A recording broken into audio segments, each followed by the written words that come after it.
apa kabar? Senang sekali bisa ngobrol dengan Bung Rocky, tapi backgroundnya itu yang membuat kita jadi kehilangan fokus nih ya. Anda di mana sih? Ini kok keren banget itu backgroundnya tuh. Dia lagi di Komodo, Oh, jadi di kita buat baju Komodo. dan Ya, lagi riset soal tebing-tebing yang bisa kita konservasi. Karena saya pengurus Federasi Panjat Tebing Indonesia. iya, iya, iya, iya, iya, ya, Ini bukan. di Komodo, ini Komodo itu adanya di Flores. Iya, iya. Bukan. Yang di Jakarta namanya Komidi, Oh, komedi. Iya, iya, iya, iya, iya, yang iya. diketuai oleh Mukidi. Iya, iya, iya, iya. Komedi politik hari-hari ini. Orang sedang rame banget gitu ya soal komedi politik yang terjadi di Jakarta ini dan fokus perhatian orang tentu saja terhadap langkahnya Surya Paloh dan kemudian diikuti dengan Pak Prabowo kemarin mendatangi kantor Nasdem gitu ya. Jadi ini menarik dan kemudian jadi pertanyaan besar apakah kemudian Surya Paloh yang orang menyebutnya selalu masuk angin gitu ya kalau istilahnya sekarang dan kemudian memutuskan untuk bergabung dengan Prabowo sementara sebenarnya paslon tim hukumnya 01 kan sedang mengajukan gugatan ke Mahkamah Konstitusi dan bagaimana nasib dari hak angket kira-kira gitu Bung Rocky. Yang pertama sensasi awalnya itu Hmm. kita tahu di awal ketika Pak Surya Paloh mengajukan Anies itu dia tampil sebagai seorang koboi mau habis-habisan Hmm. bertarung demi perubahan demi teori perubahan. Tapi kemudian kita lihat evolusi dari mental Pak Surya Paloh makin lama makin susut. Selama pemilu Anies ya jarang sekali dia ada di dekat Anies itu dan berita-berita tentang Surya Paloh dia ada di luar negeri. Jadi sebetulnya ada pengkondisian yang kita tahu bahwa secara evolusionis itu akhirnya mental petarungnya Pak Surya Paloh itu lama-lama mulai mengalami inflasi. Kira-kira begitu Hmm. keadaannya. Tetapi tentu ada pertimbangan lain itu bahwa ya udah faktanya udah ada, Prabowo ada udah secara real udah jadi presiden, maka mental Surya Paloh tentu nggak mungkin dia terus mau beroposisi pada Prabowo karena itu agak lain. Kalau dia beroposisi pada Jokowi ya masuk akal, tapi pada Prabowo kadang-kadang nggak masuk akal dari hitungan kedekatan personal mereka. Itu yang dibaca oleh Pak Prabowo. Karena itu Pak Prabowo preempt mengambil inisiatif awal untuk ya melunakkan hati Surya Paloh karena sama-sama pengusaha, sama-sama juga dibesarkan di Orde Baru, sama-sama uh, aktivis dan elit Golkar. Jadi kelihatannya itu yang menyebabkan orang menduga bahwa Surya Paloh masuk angin.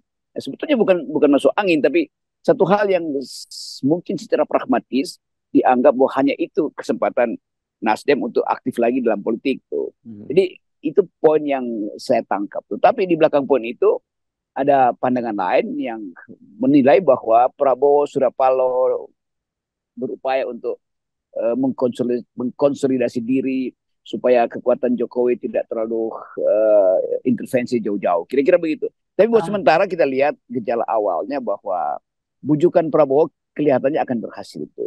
Dan apalagi kalau Prabowo bilang udah kita sama-sama aja dan kan keterangan pertama dari Surya Paloh mestinya dia datang pada Prabowo hmm. harusnya begitu. Tapi kan nggak bukan itu yang terjadi kan. Hmm. Prabowo yang mengundang dia tuh. Dan etikanya mestinya Prabowo udah minta ke Jokowi, udah kasih tahu pada Jokowi saya mau ketemu Surya Paloh ya. Tapi hitungan saya Pak Prabowo tidak memberitahu ini pada Pak Jokowi. Itu juga pukulan pada Pak Jokowi. Ngapain ngajak Surya Paloh? Kira-kira begitu tuh. Jadi sekaligus kita sambil menganalisa kita provokasi kecil ya. Ya, ya.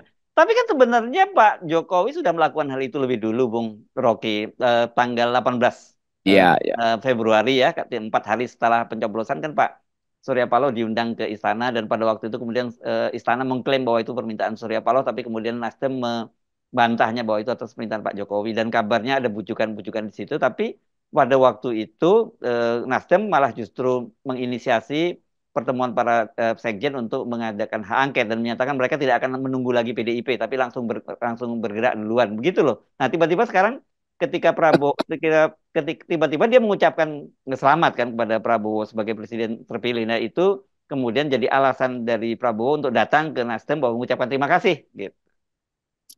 Upaya Surya Paloh memang terlihat bahwa apapun di belakang politik Surya Paloh ada bisnisnya dia itu. Ya, ya. Jadi tentu jauh lebih jauh lebih masuk akal kalau Surya Paloh bertemu dengan Pak Prabowo daripada dia bertemu dengan Pak Jokowi. Kan Mhm. itu sebenarnya pertimbangannya tuh.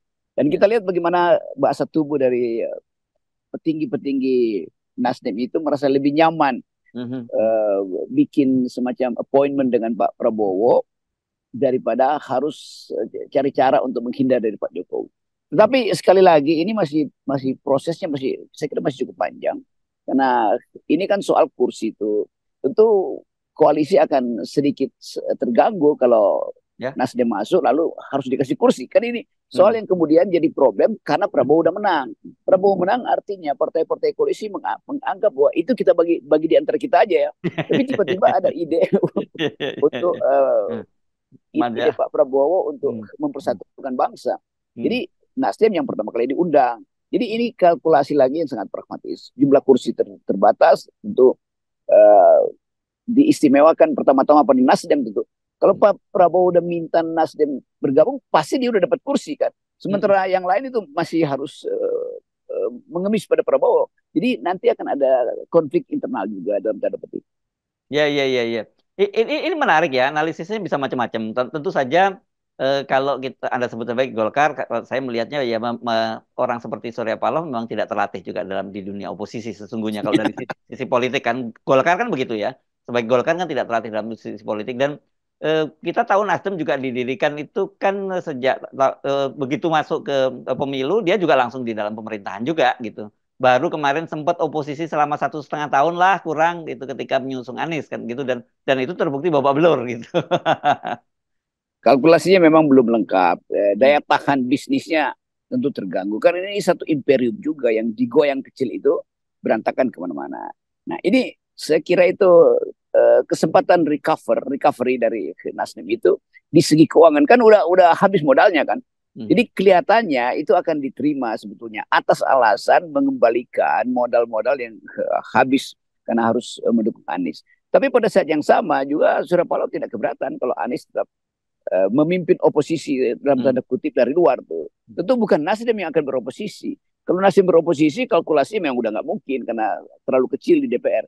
Tapi kalau Anies beroposisi, kalkulasi Surya Paloh adalah moralnya masih diperoleh oleh Nasdem. Kan itu intinya kan. Ya, Jadi ya. selama mungkin Pak Jokowi belum diganti dan Pak Jokowi menganggap saya masih presiden, nah, oposisi yang paling bagus datang dari Anies sebagai penantang Pak Jokowi, bukan Nasdem. Nasdem hanya pengusung, kira-kira begitu Hmm. formulasi diplomatiknya.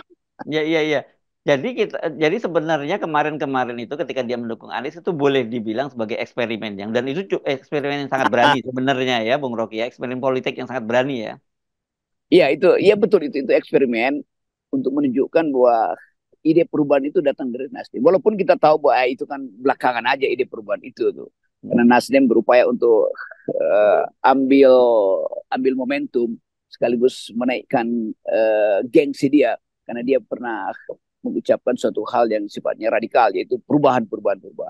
Tapi sekali lagi politik itu bukan sekedar ide radikal, tetapi kesepakatan di dalam dirinya sendiri itu. Dan itu Surya Paloh belum bisa tiba pada semacam kesepakatan pada dirinya sendiri untuk betul-betul radikal secara total. Dan itu yang menunjukkan tadi kita bicarakan di awal bahwa kehadiran Surya Paloh di dalam politik Anies itu tidak total kemarin. Bukan itu penyebab gagalnya Anies, tapi memang udah bisa dideteksi dari awal kemampuan Jokowi untuk menghalangi Anies jauh lebih kuat daripada seluruh effort, seluruh usaha dari Surya Paloh untuk melawan Jokowi. Nah, yang kedua tadi betul itu kan beroposisi itu mesti punya ada tradisi dan tradisi itu tidak ada pada Nasdem. Nasdem berupaya untuk jadi oposan, tetapi kita tahu beroposisi itu ada konsekuensi ekonomi itu. Nah, itu yang saya kira dialami oleh Nasdem itu. Tapi oke, sudah ada semacam penanda bahwa Surya Paloh tetap ingin beroposisi dengan Jokowi melalui gugatan kecurangan yang dibawa oleh Anies, tapi sebagai partai dia tahu pragmatisme dalam politik, yaitu jangan melawan penguasa yang baru atau paling enggak berbaik-baiklah dengan penguasa yang baru, karena keputusan politik Prabowo itu pada akhirnya akan mempengaruhi politik maupun bisnis dari Nasdem nantinya. Hmm. Oke. Jadi sebenarnya ada saling pemahaman ini antara Surya Paloh dengan Prabowo ya. Surya Paloh memberikan sinyal dulu dengan mengucapkan selamat, padahal sebenarnya kan belum kan sebenarnya begitu, karena kan putusan terpilih atau tidaknya itu kan nanti setelah Mahkamah Konstitusi memutuskan kan seperti seperti itu aturannya. Tapi Surya Paloh dengan cepat menyatakan presiden terpilih dan wakil presiden terpilih. Sementara kemudian Prabowo juga menempatkan Surya dengan posisi terhormat karena langsung dia mendatangi Surya Paloh, walaupun sebenarnya kita juga lihat ini bagian dari cara Prabowo untuk mengamputasi gerakan hak angket kan gitu. Ya itu lihainya di situ kira-kira tuh. Ujungnya tentu adalah untuk mengamputasi hak angket. Ya. Tetapi yang lebih penting adalah pandangan Prabowo bahwa Nasdem itu kalau kalau tidak dibujuk itu dia bisa ngambek juga pada akhirnya. Hmm, hmm. Jadi tetap Surya Paloh tahu bahwa dia pada akhirnya harus berdamai dengan realitas itu. Ya. Nah, posisi ini yang kemudian dipahami oleh Prabowo. Dan karena ada kedekatan personal lebih mudah diselesaikan. Kan tetap ini konco-koncoan sebetulnya tuh.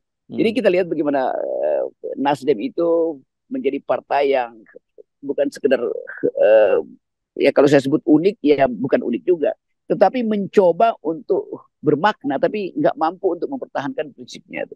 Nah, orang akan catat juga bahwa Nasdem sebetulnya kalau pilkada nanti itu suaranya yang dapat berapa sekarang 10% itu pasti turun di pilkada itu. Karena tetap dianggap bahwa ada hal yang dituntut oleh publik hari-hari ini. Lepas dari kemampuan diplomasi atau pergi pada kesepakatan pragmatis, tetap politik setelah Anies kala itu berubah menjadi pertandingan moral. Nah, uh, hasil dari pertandingan moral itu tidak bisa diselesaikan dengan transaksi pragmatis antara Nasdem dan Prabowo. Karena Ya. masyarakat sipil, LSM itu tetap akan pakai dalil moral untuk menghitung. Ya. Ini partai pada akhirnya masuk juga pada kecengengan itu. Sudah Paloh akhirnya jadi koboi cengeng juga tuh. Jadi itu hal yang akan muncul terus di dalam politik kita karena tetap ide untuk mengembalikan value moral dalam atau etika dalam politik udah terbentuk. Jadi jangan sampai nanti orang akan nilai lagi Nasdem itu sebagai ya dia cuma ingin ingin menyala sesaat tapi kemudian nggak mampu untuk menambah energinya tuh. Itu Ya. artinya Nasdem juga akan ikuti partai-partai yang kayak PSI itu yang turun. Jadi sekali lagi ini satu ujian sejarah bagi Nasdem. Kalau dia mau bertahan ya mesti dia bilang bahwa oke, selamat Pak Prabowo tapi kami akan ada di luar ya. Itu lebih lebih berguna sebetulnya sebagai cara untuk mempertahankan ide demokrasi dan ide perubahan. Ya, ya, ya, ya, ya. Jadi eh, kalau kemudian banyak yang marah-marah gitu dan menyamakan Surya Paloh dengan sama saja dengan Prabowo gitu yang ketika dia akhirnya juga meninggalkan para pendukungnya dengan gabung di kubu Jokowi, itu kemudian sekarang kita menyebutnya bagaimana ya, Prabowo ini bergabung pada kubunya Jokowi juga, kembali ke pangkuannya Jokowi juga, atau sekarang ini dengan Prabowo, Bung Rocky?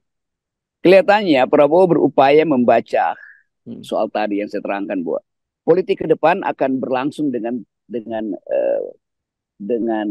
parameter moral tuh.